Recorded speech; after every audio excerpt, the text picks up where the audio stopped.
स्वागत है आपका और एक नई वीडियो में और एक नए टॉपिक के साथ। पहले वीडियो देखते दोस्तों, आशा करेंगे पसंद आएगा और पसंद आए तो लाइक और शेयर जरूर से कर दीजिएगा। और चैनल पर पहली बार आए, सब्सक्राइब नहीं किया तो सब्सक्राइब जरूर से कर दीजिए। चलिए स्टार्ट करते हैं।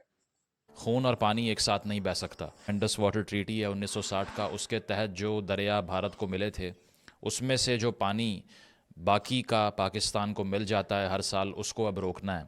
मुस्तकबिल की जो जंग है, हम तो ये समझते हैं भारत के साथ कश्मीर के मसले पर होगी, लेकिन बहुत सारे मामला फहम लोग हैं, वो ये कह रहे हैं कि मुस्तकबिल में जो भारत की और पाकिस्तान की लड़ाई होगी वो पानी पर होगी। तो हमसे जंग क्यों करेंगे? उन भूखे मुल्कों को लेके उन्होंने क्या करना है? बिल्कुल, वो कह रहे हैं कि हम जो पानी रोक के अपने पंजाब को और कश्मीर को मतलब जो हमारे बंजर एरिया है उनको हम आबाद करेंगे। ठीक है, हमने आज तक डैम नहीं बनाए। हम जो इंपोर्ट करते थे या जो भी चीज़ें थी, हमारी फसलें वगैरह या गंदम थी, आज हमें दूसरी जगह से इंपोर्ट करनी पड़ रही। जो पाकिस्तान के पास वाटर रिसोर्स था वो भी दिन ब दिन डिप्लीट होगा और हिंदुस्तान की तरफ से जो पानी ईस्टर्न रिवर्स में आया करता था वो भी कम होगा, क्योंकि वो अब इसको रिव्यू कर रहे हैं। आप कुछ कर नहीं सकते। रावी में जो पानी हिंदुस्तान से आया करता था वो भी अब नहीं आएगा, जिसके किनारे पे लाहौर शहर को बसाया गया था। अब ये एक नई सिचुएशन पैदा हुई है। अब सवाल ये पैदा होता है कि क्या भारत ने ये ठीक किया? मेरे ख्याल में भारत का तो ये, अगर आप मुआहिदे को देखिए तो उसमें कोई कबाहत नहीं है। अगर भारत ने ये काम कर दिया तो ठीक ही किया।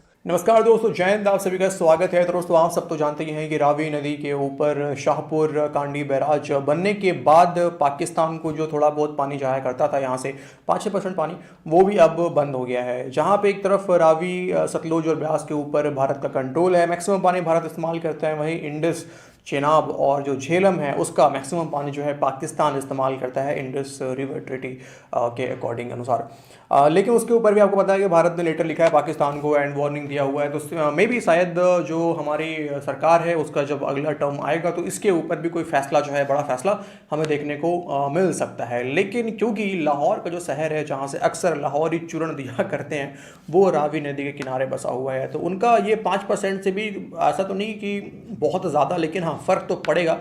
तो उनके लिए थोड़ा चूर्ण देना जो है वो आगे आने वाले समय में थोड़ा मुश्किल होने वाला है। लेकिन दोस्तों, पानी की बात हो रही है तो बताना चाहूँगा आपको कि भारत, हमारी भी 140 करोड़ की आबादी है और ऐसे कई शहर हैं जहाँ पे पानी का भी बहुत ज़्यादा किल्लत है। जहाँ पानी है वहाँ तो लोग इस्तेमाल करते हैं, लेकिन कई बार हम पानी काफ़ी ज़्यादा बर्बाद करते हैं। गर्मियों का समय आ रहा है, मैं राजस्थान गया हूँ, कई बार मैंने देखा है ऐसे कई इलाके हैं जहाँ अभी भी लोगों के पास पानी, मतलब लोगों को पानी के लिए काफ़ी ज़्यादा प्रॉब्लम है और नलों में पानी नहीं आता है, इवन नल तक नहीं है अभी।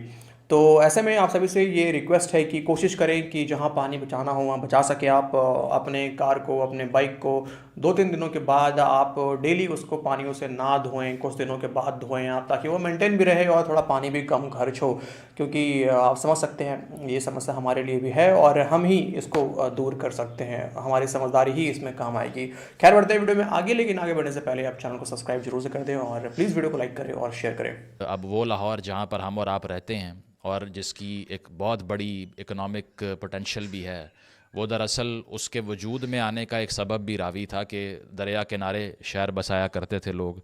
जिस तरह से हम देखते हैं कि हडसन रिवर है न्यूयॉर्क में, टेम्स है यूके के अंदर, और इसी तरह लाहौर जो है वो रावी के लिए मशहूर था। लेकिन अनफॉर्चुनेटली शायद चंद सालों बाद हम ये बात भी ना कर सकें, क्योंकि जब रावी का वजूद ही ख़त्म हो जाएगा तो फिर लाहौर की वो सेंस जो कि रावी से एफिलिएटेड थी वो भी ख़त्म हो जाएगी अनफॉर्चुनेटली। 5% पानी पहले आ रहा था हिंदुस्तान से इस रावी के अंदर। 95% तो इसलिए नहीं आ रहा था क्योंकि इंडस वाटर ट्रीटी में आपने रावी दे ही हिंदुस्तान को दिया था। अयूब खान जो डिक्टेटर थे, जिन्होंने बग़ैर किसी नेशनल कंसेंसस को डेवलप किए अपनी मर्ज़ी का अग्रीमेंट साइन कर दिया। वो और बात है कि बहुत से लोग ये कहते हैं कि इसका ज़्यादा फ़ायदा पाकिस्तान को हुआ, लेकिन फिर भी अगर पार्लियामान ना हो, अगर आवाम की राय शामिल ना हो, तो कोई भी फ़ैसला, चाहे वो अच्छा हो या बुरा हो, आवाम को रिप्रेजेंट नहीं कर सकता। तो उस फैसले के तहत अब से 1960 से लेकर 2024 तक 5% पानी हिंदुस्तान छोड़ रहा था रावी के अंदर, 95% को यूटिलाइज़ कर रहा था। ये 5% भी तकरीबन 2 मिलियन एकड़ फीट बनता है, यानी कि 20 लाख एकड़ फीट। अब ये 20 लाख भी बंद कर दिया जाएगा। तो 1948 में हमने देखा था कि भारत ने जब कश्मीर वॉर हुई पहली, पाकिस्तान ने जाके इनिशिएट की, तो इसके बाद पानी बंद किया पाकिस्तान का, तो बहुत मसला पैदा हो गया। यहाँ पर एक कहत साली की सूरत हाल होने का ख़दशा पैदा हो गया। तो जिन्ना साहब ने अपने जो कैबिनेट के कुछ लोग थे, अहम लोग थे, पॉलिटिशियंस थे, दौलताना साहब भी थे और लोग भी थे, उनको भेजा हिंदुस्तान निगोशिएट करने के लिए।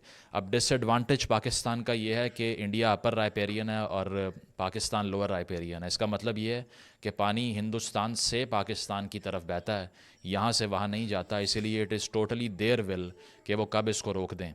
तमाम रिपोर्ट्स ये कहती हैं कि अगले 2 से 3 साल में पाकिस्तान वाटर स्कैरसिटी का ऑफिशियली शिकार हो जाएगा। इसके साथ साथ अगर देखा जाए तो ये जो अग्रीमेंट हमने साइन किया था ये भी मसाइल का शिकार हो गया, क्योंकि ये भी कुछ लोगों ने कहा कि नेहरू साहब ने ये साइन किया था, जो कि हेड ऑफ़ द स्टेट नहीं थे, वो तो सदर थे उस वक्त के। साथ साथ ये भी कि पाकिस्तान ने जो पहला एक कंसिडरेबल एहतजाज किया इसके ऊपर, वो किशन गंगा डैम के ऊपर था और रातले हाइड्रो पावर प्रोजेक्ट के ऊपर था। अब किशन गंगा चूँकि जो पाकिस्तान का शेयर था रिवर्स का, उसके रास्ते में बनाया जा रहा था, इसीलिए पाकिस्तान का केस भी जेन्युइन था। लेकिन चूँकि इंटरनेशनल पावर आपके पास नहीं है, इसीलिए आपकी जो नेगोशिएट करने की ताकत है या जो परसुएड आप करने की ताकत है आलमी कम्युनिटी को, वो ना होने के बराबर हो चुकी है। उसकी वजह यह है कि इंटरनेशनल कम्युनिटी तो आपकी जो नेशनल पावर है उस लिहाज से आपको वे इन करती है, वो जस्टिस वगैरह को बहुत दूर से बहुत बाद में देखती है। वो हम और आप इस पर मातम कर सकते हैं कि वहाँ पर इंसाफ नहीं होता, लेकिन वो इसलिए नहीं होता कि आपके पास इंसाफ लेने के लिए भी ताकत मौजूद नहीं है। तो वर्ल्ड बैंक ने उनके हक़ में फ़ैसला किया और आप किशन गंगा को ना रुकवा सके, जो कि नीलम रिवर जो पाकिस्तान में कश्मीर से आता है उसके रास्ते में बनाया गया, कुछ नहीं कर सके। इसके साथ साथ एक प्रोजेक्ट था जिसका नाम तुलबुल था, 1987 में पाकिस्तान के एहतजाज पे उसको बंद तो कर दिया, अब कहा जा रहा है कि उसको भी रिव्यू किया जाएगा। क्या हमारे मुल्क में इश्यूज़ के ऊपर पॉलिटिक्स हो रही है? नई गवर्नमेंट्स जो आ रही हैं वो सिर्फ बयानिए दे रही हैं, एक दूसरे पे हमले कर रही हैं। इन अहम इश्यूज़ के बारे में किसी को होश नहीं है कि जो दिन ब दिन आबादी को आप बूमिंग तरीके से बढ़ा रहे हैं, उनको पानी किसने पिलाना है आने वाले दिनों में, ये भी मालूम नहीं है। हमारे पास कोई डैम नहीं है, हमारे पास कोई रिजर्वायर्स नहीं है जहाँ पर हम ये पानी महफूज कर लें। एक साल में जो पानी हम समंदर में फेंकते हैं, जो ज़ाया हो जाता है, जो हम स्टोरेज नहीं कर सकते, उसकी अमाउंट बनती है $22 बिलियन। सारे पाकिस्तानी जो बाहर हैं वो इस बात को समझते हैं कि हमारा जो फॉरेन रेमिटेंस है वो कितना होता है। तो $22 बिलियन सालाना का पानी हम ज़ाया करते हैं। पाकिस्तान एक वाहिद मुल्क है जहाँ पर अपोजिशन या सियासतदान ये कहते हैं अगर कोई डैम बनाने की कोशिश की जाए तो कहते हैं मुल्क टूट जाएगा। भारत जो हमारे रिवर्स हैं जो हमें एलोकेट हुए थे 1960 में, उस पे मुख्तलिफ डैम्स बना रहा है, पावर प्रोजेक्ट्स उसने बना रखे हैं। मिसाल के तौर पर किशन गंगा प्रोजेक्ट है या रतले प्रोजेक्ट है, उससे हमें ख़दशात हैं कि उसकी वजह से हमें जो मशरक़ी मगरबी दरियाओं का जो पानी हमें मिलना चाहिए उसका फ़्लो कम होगा। अभी तकरीबन हमें हर साल आप कह सकते हैं कि मशरक़ी मगरबी दरियाओं से हमें 133 मिलियन एकड़ फीट पानी मिलता है, तो उसमें उसकी फ़्लो में प्रॉब्लम हो सकता है। रावी का जो इक़दाम मोदी सरकार ने लिया बड़ा ज़बरदस्त इक़दाम है।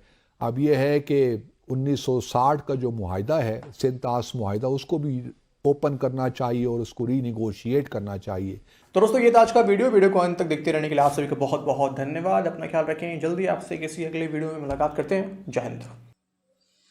थैंक यू दोस्तों वीडियो को यहाँ तक देखने के लिए। बाकी दोस्तों वीडियो कैसी लगी आपको कमेंट में लिख के आप हमें जरूर बताइएगा। फिलहाल हम आपसे विदाई ले रहे हैं, लेकिन मिलते हैं और एक नए वीडियो में आपके साथ। टिल देन जय हिंद, जय भारत।